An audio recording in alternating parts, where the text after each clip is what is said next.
good news is it can be stopped. It can be stopped because this regime can be stopped. It is a lot weaker internally than it appears. First of all, most of the people don't like it. It is held in power by brutal power. And it is vulnerable because Iran economically is very vulnerable, as you know. They have cut their oil production by 10% in the last 3 years. Each year, I believe, 10%.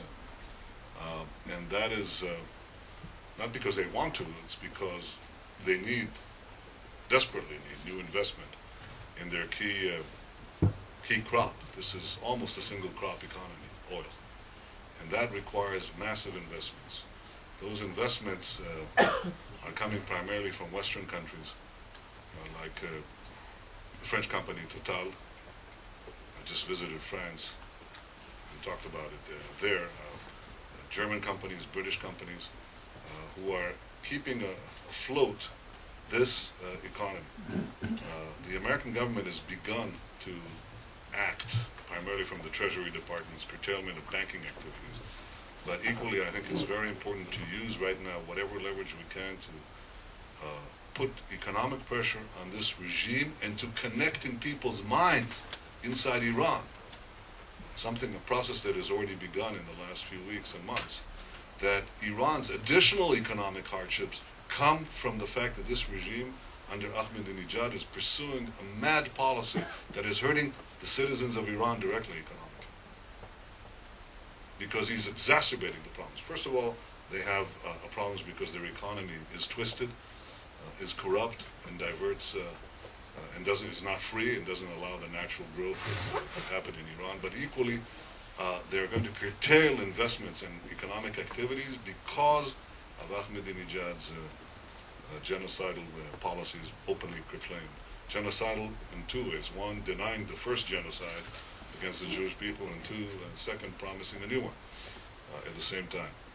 I think it's possible to make a very powerful coalition to stop a lot of the economic activity of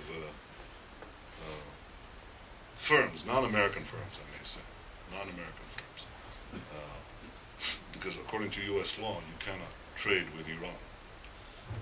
And what I've been encouraging in my contacts in the United States is a divestment activity of U.S. state pension funds, which are a very large factor in the the global investment market. For example, California has a state pension fund for state workers in California. They have a pension fund of about $200 billion.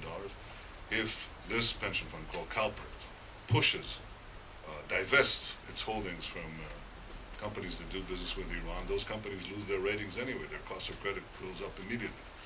Plus, they actually lose a component of their equity, and that is very powerful. I've spoken to Governor Schwarzenegger, and he says that he's exploring this. He's trying to advance this. I spoke to a state senator in Georgia last week, and a day later, I was very happy to learn that they had passed in the Georgia legislature a decision to divest the Georgia State Pension Fund from Iran. Similarly, I had this discussion with the treasurer of Massachusetts to advance that. It's already been done by the state treasurer of Missouri. And so there's a movement that has begun, and I intend to be in the United States this month, in March, and continue to advance that. I think that anyone who says we have to act against Iran, here's a perfect way to act.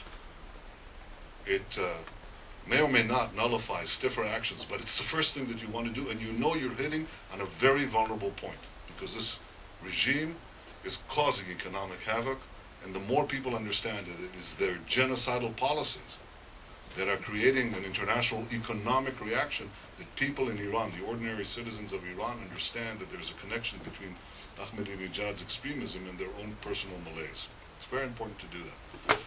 I think it's possible to to create a very broad coalition in the United States between liberals and conservatives across the political divide, because along the problem of genocide, there's mass killings, genocide, if you will, in Darfur, and there's their resolutions to divest from the Sudan, well, divest from the Sudan, divest from Iran.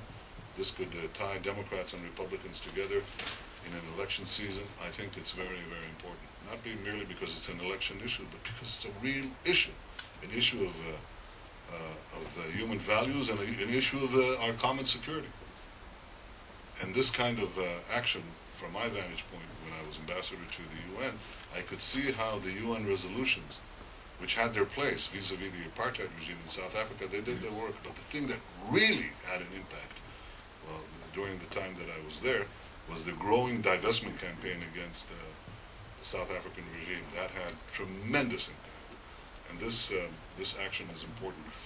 Equally important is an action that Dori and Dani Nave began to press for bringing Ahmadinejad and other people, international jurists, a meeting in New York, and we had meetings in the House of Commons, to bring Ahmadinejad to justice under the Anti-Genocide Treaty of 1948.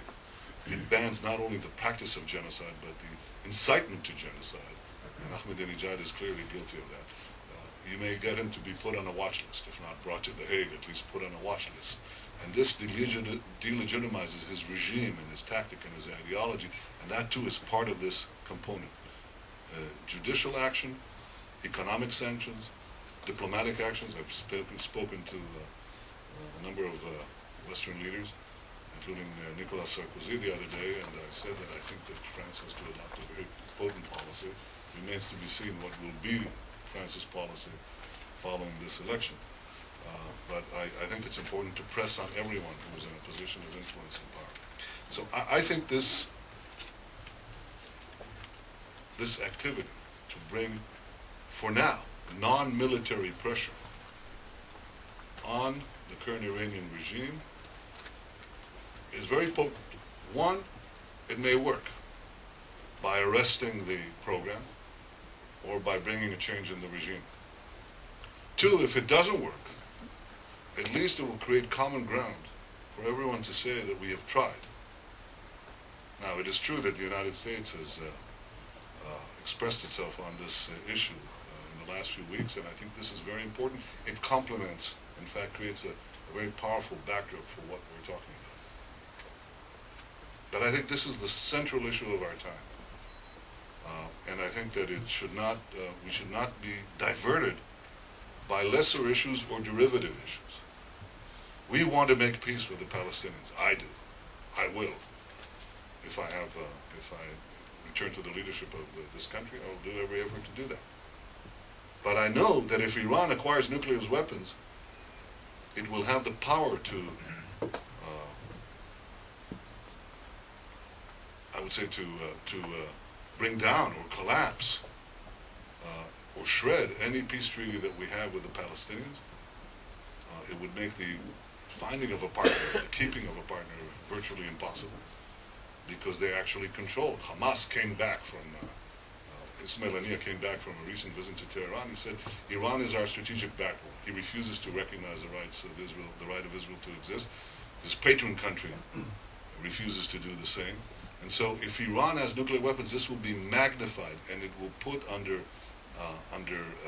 great threat it would make impossible new peace treaties or the emergence of moderate partners amidst Palestinians, and it would jeopardize existing treaties that we have with other countries like Jordan and Egypt. It's just a question of time. You can see this in advance. This is what the Americans call in their horrible jargon, but nonetheless correct perception. It's called a tipping point. If Iran has nuclear weapons, things will not continue in the same way. It will not be the incremental development of this or that tendency. It will be a sudden break in reality, a sudden shift in reality that would give this regime longevity and put all of us in great jeopardy.